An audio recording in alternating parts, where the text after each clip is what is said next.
Qapaj ka denoncuar në SPAK Agion Shena. Si keni parë këtë denoncim? Ky denoncim për mendimin tim është denoncim politik dhe jo juridik.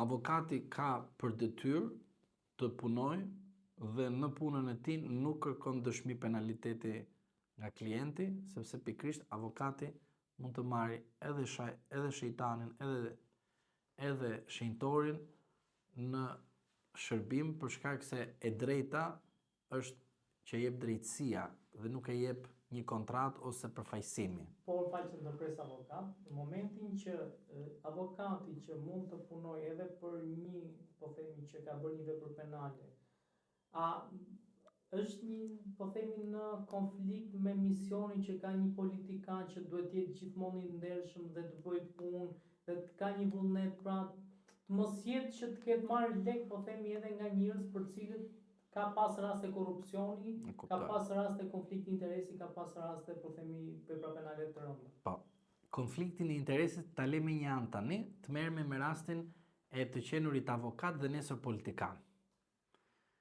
Në rast se unë do të dija që nesër do bëhem politikan, i bie që unë duhet të shkoj të shuaj gjithë historikun tim nga dita ku kam marrë klient, edhe të kthem nga e para të them më fal, prishim vendimin gjyqësor sepse unë tani do shkoj të kandidoj.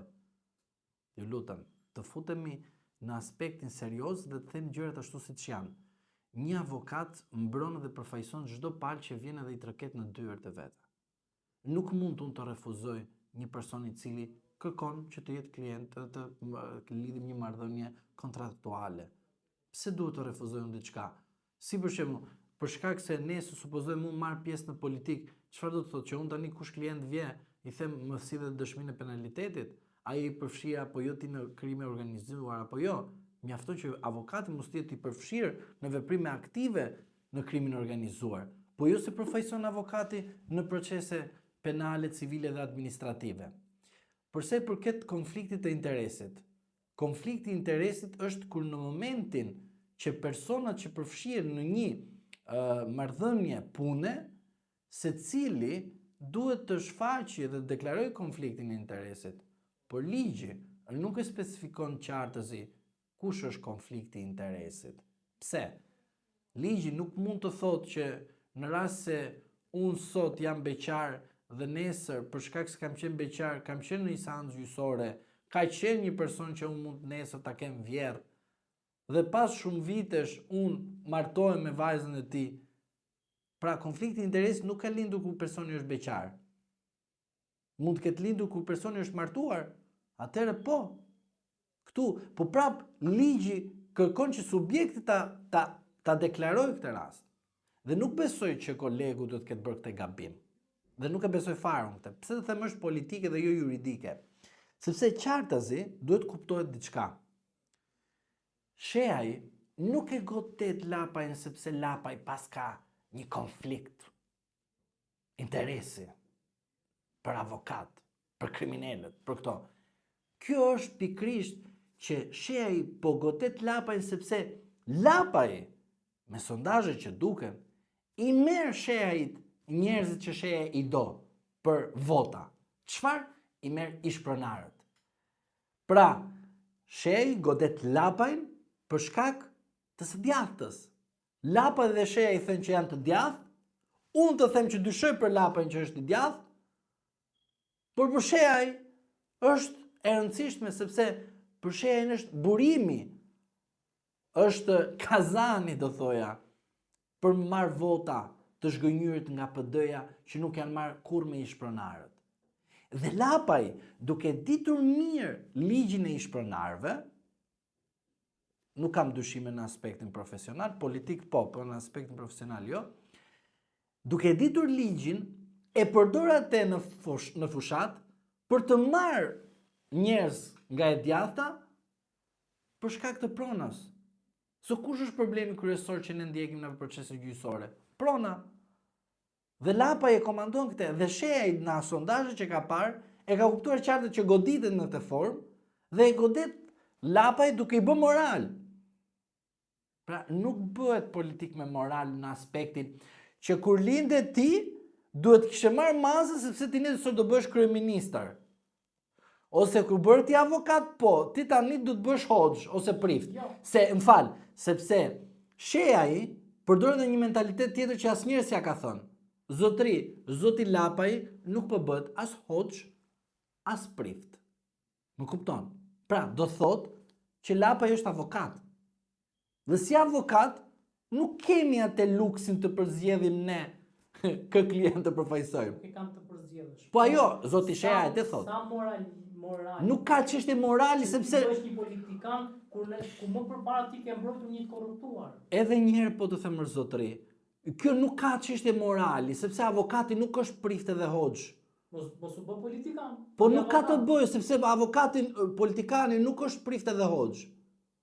Edhe një herë, jo, një sekond. Politika morale. Një sekond, jo, morale në aspektin e ballafaqimit të programeve. Po pse, po Sali Berisha ka vdek tjetri me zemër, edhe nuk i ka bërë operacionin mirë, çfarë do të thotë? Sali Berisha që ka kriminal që i ka ndalë pacienti, i ka vdek pacienti në spital? Ose ke ginekolog në parlament edhe i ke ata të cilët i ke dhe kanë vdek gra duke lindur? Çaj bie, ata të ikin nga politika, domethënë. Të ikin nga politika, domethënë. Po ai bankieri që ka dhënë kredi edhe ka marrë kredi edhe nuk ka paguar edhe nuk ka shlyer kredin, çfarë do të thotë? Të ikin nga parlamenti edhe ai. Pa, a jemi me vete apo jo? Unë bitem me zotin Lapaj që bërë një gabim fatal, që në vend të thotë, zotri, unë nuk jam hoxhë dhe prift, nuk jam hoxhë dhe prift, edhe prifti dhe hoxha ka mëkate. Edhe prifti dhe hoxha ka mëkate. Pse ku jetojnë ata? Në botën e... Ku kanë jetuar? Pse ai që është bë prift dhe hoxh, para se të bënte prift dhe hoxh, mendon ti se s'ka bërë mëkate? Ka bërë. Edhe zoti Lapaj, mëkatet politike ka për mendimin tim. Por nuk mundet një europianist që vjen nga Italia të thotë është e pamoralshme. Pse ku e pas ke ti nivelin e moralit dhe dismoralin për tjetrin që ta masësh? Si e mat? Më je pak atë kampionin e matjes. Si më thua ti mua unë si avokat duhet të di a klienti im është trafikant apo jo? Po më falë, nuk jam personi që do të ruaj moralin e tjetrit. Dhe angazhimi me politik kërkon për personalitetin e personit. Nuk kërkon qa ka bërë klienti jo ta ka vra 30-40 veta. Ti po mbron një kauz. Pse themi prezumimin e pafajësisë?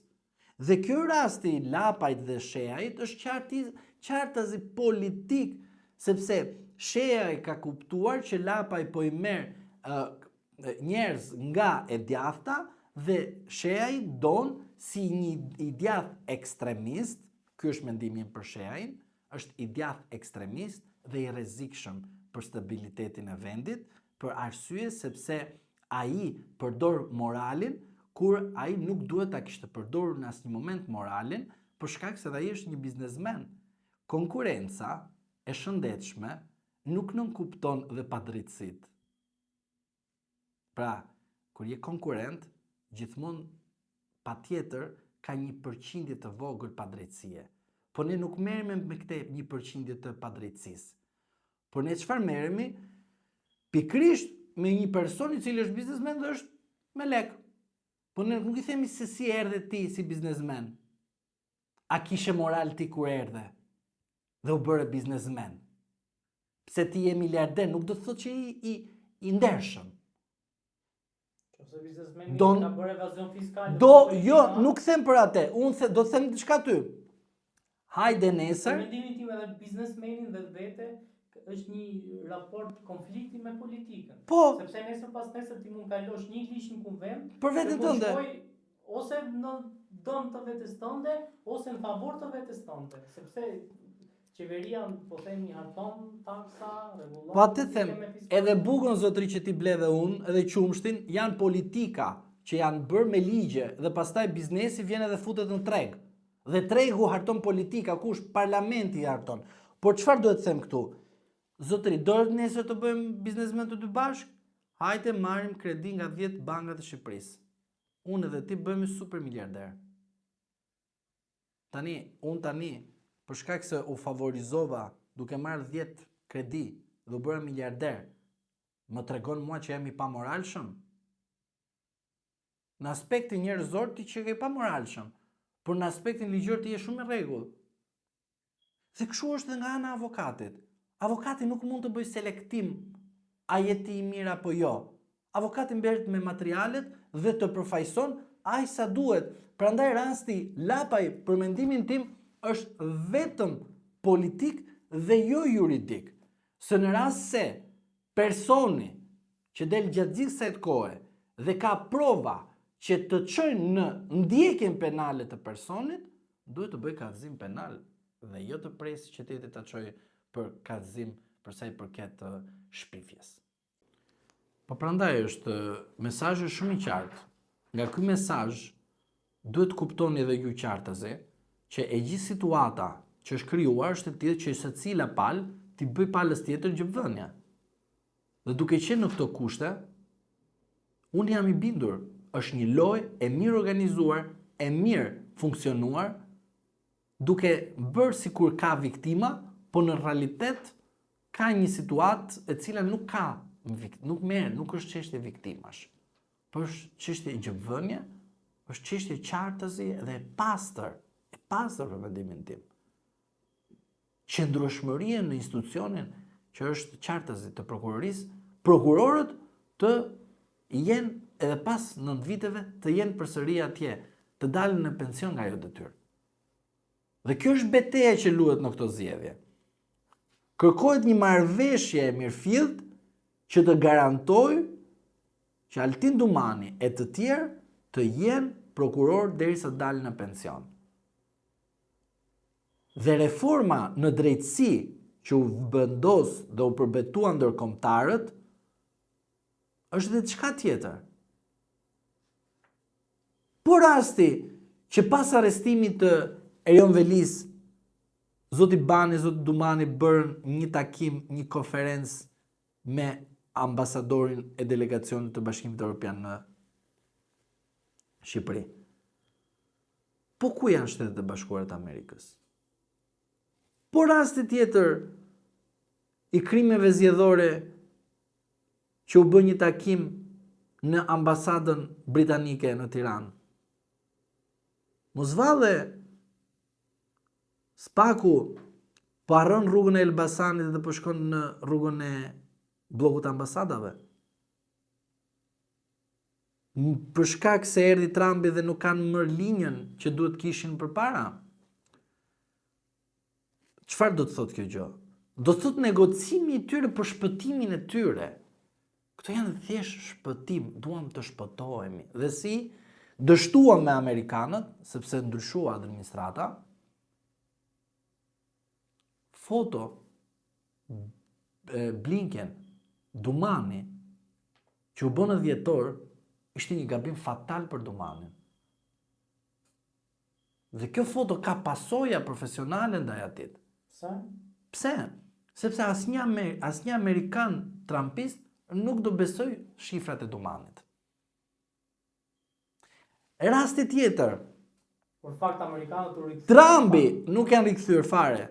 Ta janë thjesht për më bërë si kjo loja tjetër. Këta po rikthehen, ata tjetër na përgjojnë, na u futën të aparatorizuar dhe fund fare ne dyshohet që ekziston një goditje, na kanë futur, na s'janë futur, kanë përgjuar prokuror. Kjo është lojë. Nuk kanë ardhur amerikanë dhe nuk do vinë kurrë amerikanë derisa Trumpi ka thënë qartazi çfarë do të bëjë me lekët e takspaguesve amerikanë. Por ajo çfarë tregon qartazi? Që Spaku ka humbur mbështetjen e partnerëve të Partisë Demokratike Amerikane. Sepse zonja Yuri Kim u bë zëvendës sekretare e Partisë Demokratike Amerikane. Dhe jo ashtu siç e themi administratore e Departamentit Amerikan të Shtetit, që vjen nga, si themi, në punësit civil, ka një status tjetër. Prandaj që mos ngatrohemi, zoti Dumani kërkon një mbështetje, një përkraje ndërkombëtare që nesër të ketë mundësinë edhe të marrë dhe azil. Pse? Se jemi në Shqipëri. Jemi në Shqipëri dhe nuk mund të sillet kurrë nga ligjvëndësi ynë një reformë tjetër në drejtësi, ku ajo e cila kaloi është kjo që po shikojmë. Pse kur ti thua që okay, reformën e bërëm nga rruga e Elbasanit, tani duhet të bësh një reformë tjetër që kalon nga rruga e bllokut të ambasadave.